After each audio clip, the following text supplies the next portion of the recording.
नमस्कार दोस्तों, आप कहानी सुन रहे हैं भिक्षुक का जादू भाग 1। बहुत समय पहले चीन के एक गांव में एक दिन एक अजनबी आए, एक बच्चा जिसका नाम फूनान था, जो अपने माता पिता के साथ गांव के बाहर फार्म में रहता था। सबसे पहले उस अजनबी से मिला उसे लगा कि वो शायद एक घुमक्कड़ सन्यासी थे। वैसे भी उसने कहानियां सुन रखी थे एक सन्यासी जो जादू कर सकते हैं। उस अजनबी को अचानक अपने सामने पाकर फूनान डर गया, लेकिन अजनबी का हाव भाव बहुत ही शांत और उदारतापूर्ण था।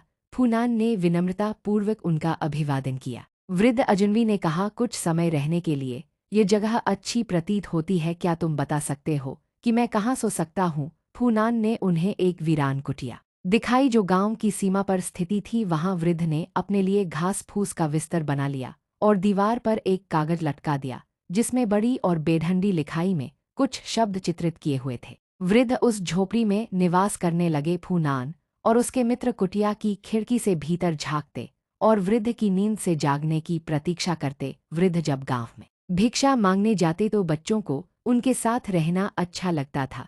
वो हमेशा प्रसन्न रहते थे और मौसम की ओर उनका ध्यान कभी ना जाता था, वर्षा हो या धूप। वो वृद्ध वही पुराने सैंडल और जीर्ण शीर्ण लवादा पहने रहते थे, क्योंकि सब जानते थे कि घुमक्कड़ सन्यासियों ने निर्धन रहने का संकल्प लिया था, इसलिए गांव वाले प्रसन्नता से उन्हें चावल और सब्जियां दे देते थे। फूनान ने उन्हें आगाह कर दिया था कि वह उस जिले के सबसे धनी व्यक्ति कंजूस किसान वू के पास कभी न जाए, जो भिक्षुक अंतिम बार उनके घर गया था। किसान वू ने उस पर अपने कुत्ते छोड़ दिए थे, फूनान ने बताया। क्योंकि बच्चे अक्सर उनके साथ रहते थे, इसलिए उन्हें ही सबसे पहले पता चला कि वृद्ध सन्यासी के पास कुछ अनोखी शक्तियां थीं। भिक्षुक का जादू भाग 2। एक सुबह वृद्ध ने देखा कि टोकरी बनाने वाले के बेटे ने एक पिंजरा पकड़ रखा था जिसके अंदर एक चिड़िया बंद थी। बेचारा पक्षी फड़फड़ा रहा था और पिंजरे की छड़ों से बार बार टकरा रहा था। अगर तुम पक्षी को छोड़ दो तो मैं तुम्हें एक जादू दिखाऊंगा,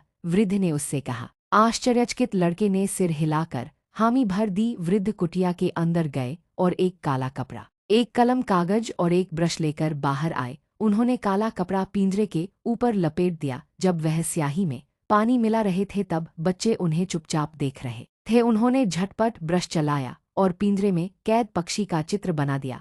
चित्र इतना सजीव थे कि बच्चों को लगा कि अभी गाने लगेगा। चित्र में उन्होंने पिंजरे को दरवाज़ा खुला चित्रित किया था। तभी चित्र में बना पक्षी चहचहाने लगा। पिंजरे के खुले दरवाजे से मैं बाहर निकल आया और कागज से उड़कर पास के एक पेड़ की डाल पर बैठ गया। टोकरी बनाने वाले के बेटे ने झटपट पिंजरे पर लगा कपड़ा खींच लिया। यह देख सारे बच्चे आश्चर्य से चिल्ला दिए। पिंजरा खाली था। सन्यासी लड़के को देखकर मुस्कुराए और बोले, तुमने एक अच्छा काम किया है।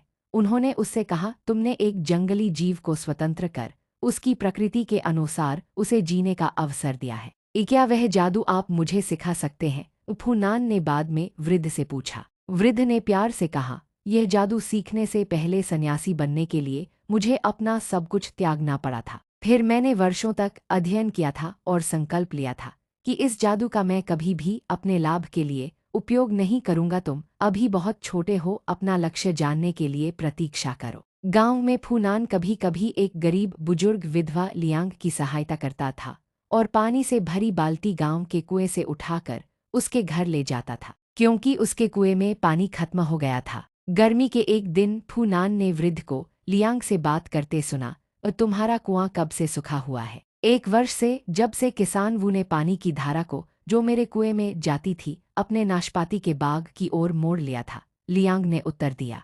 शायद मैं तुम्हारी सहायता कर पाऊं, सन्यासी ने कहा। उन्होंने एक कलछी पानी लियांग के कुएं में डाल दिया।